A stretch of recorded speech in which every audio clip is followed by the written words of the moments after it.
所谓入门机械表，也就是价位大约在新台币3万元左右以下的这个级距，其实是一个竞争非常激烈的市场。在这里，除了有名门大厂，也有许多异军突起的微型品牌一起争夺表迷们小小的预算。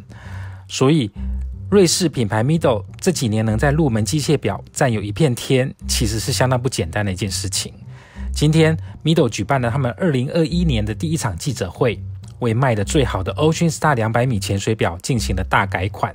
这一集我们就来去现场找一找 Mido 成功的原因。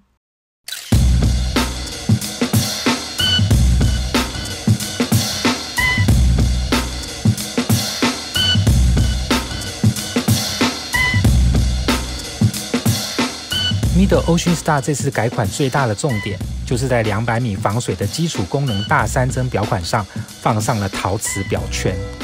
其实在这之前 Ocean Star 系列就已经陆续为旗下的表款换装上陶瓷表圈，包括了这个系列最顶级的计时码表、防水600米专业潜水表以及 GMT 2D 时间表款。如今终于轮到了最基础的大3针功能了，所以可以说 Mido 是把陶瓷表圈这个具有象征性意义的高级材质逐渐的下放。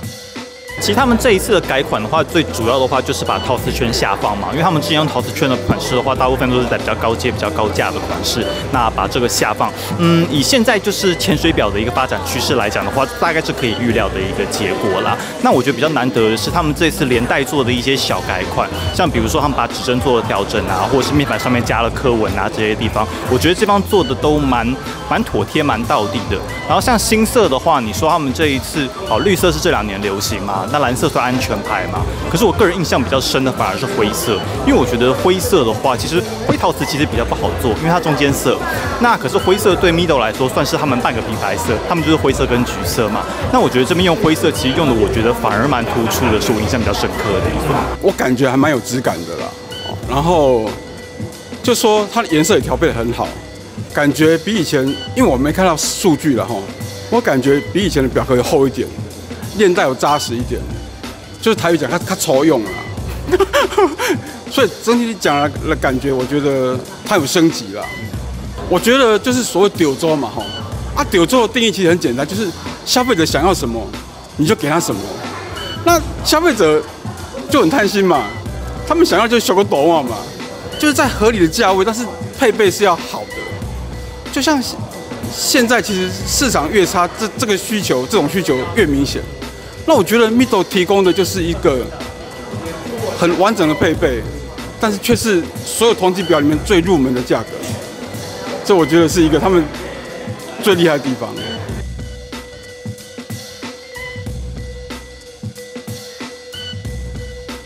Mido Ocean Star 是2016年发表的入门级潜水表，一发表就搭上当前这一股水鬼热潮，成为品牌旗下最热卖的系列。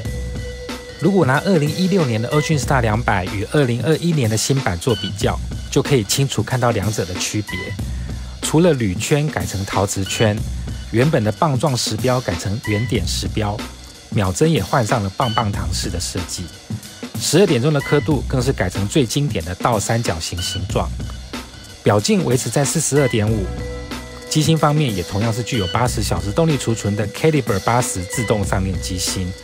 但并没有换上稀有丝，这一点是比较可惜的地方。不过成本反映了定价，